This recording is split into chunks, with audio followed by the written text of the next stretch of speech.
Okay,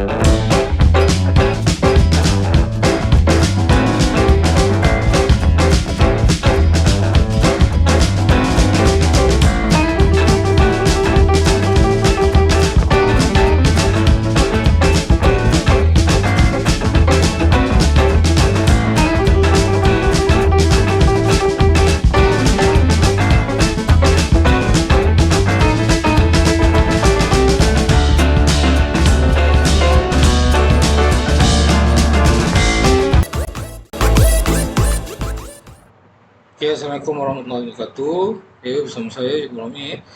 Baik, hari ini kita jumpa lagi.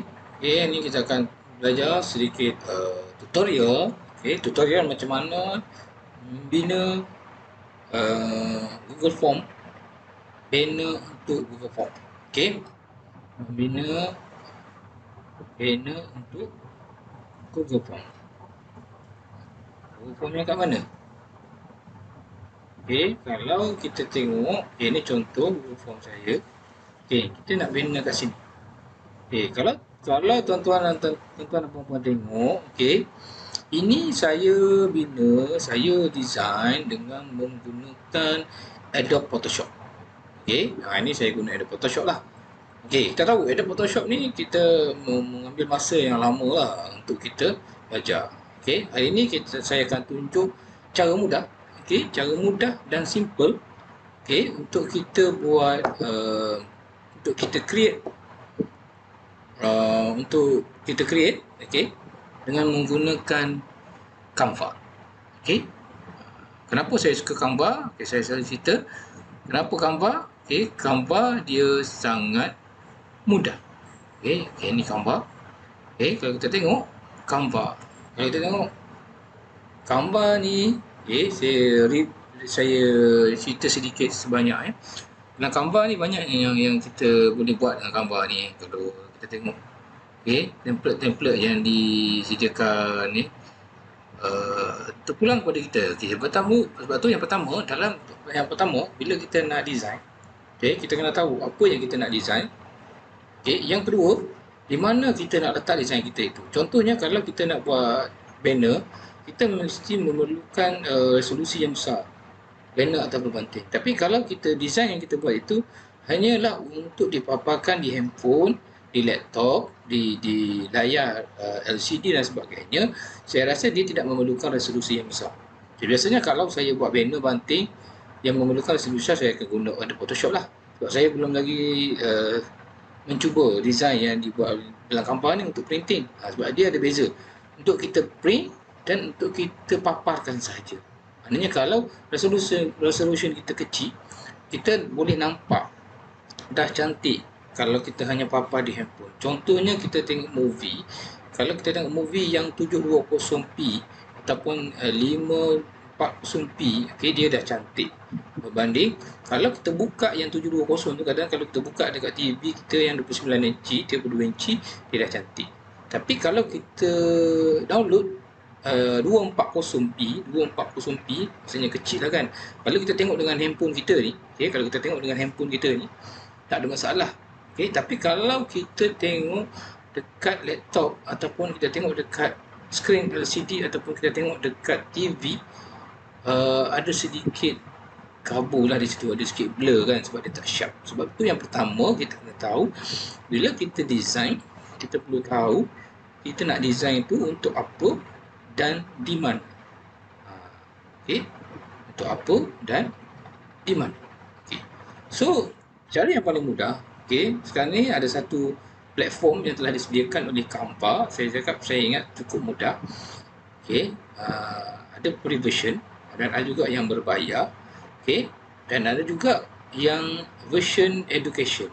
Okay, kalau di luar sana tu rakan-rakan adalah merupakan tenaga pengajar, okay, guru-guru yang ada akaun MOE, okay, rakan-rakan boleh log in dengan menggunakan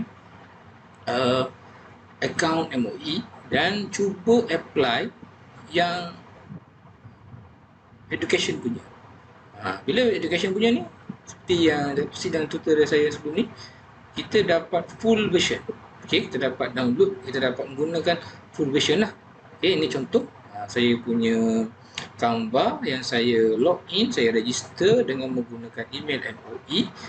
Okey, ini email MOE saya dan saya dapat yang full version. Okey, saya dah tak ada dah create. Kalau yang biasa punya, okey, yang biasa punya, okey, dia ada try Canva Pro.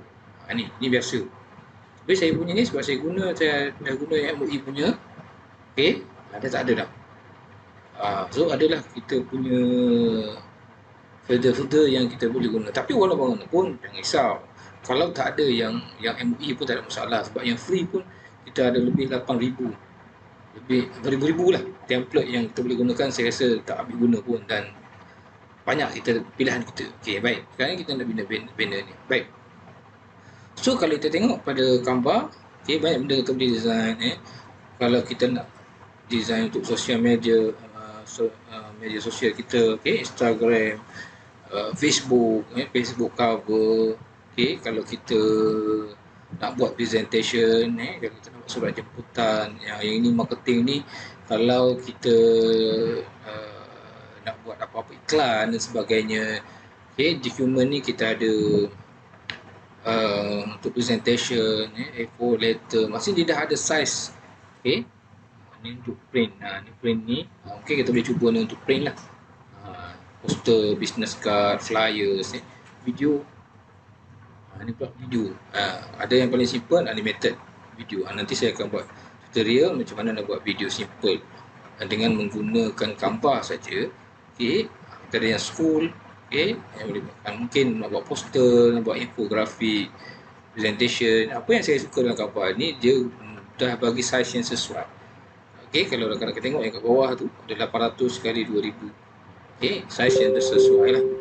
Okey, size yang sesuai untuk kita buat. Okey, boleh? Okey, ini contoh infografik. Okey, ini. Dan yang kedua, kita tak perlu risau sebab dia dah auto save. Kalau kita tak nak pun boleh delete, move to trash. Dah tak ada kan. So inilah design-design kita yang kita tulis. Kita nak buat apa? Sebab tu seperti yang saya beritahu tadi, yang penting kita tahu apa yang kita nak design. Yang kedua, di mana design kita nak guna. Dan yang ketiga, ke mana design kita yang kita nak appear tu. Maknanya kita nak biar nampak sharp. Dan kalau saya nak nampak sharp dan nampak cantik dari segi warna dan grafiknya. So itu yang kita nak dalam design. Okay. So berbalik kepada tutorial kita pada hari ini, kita nak buat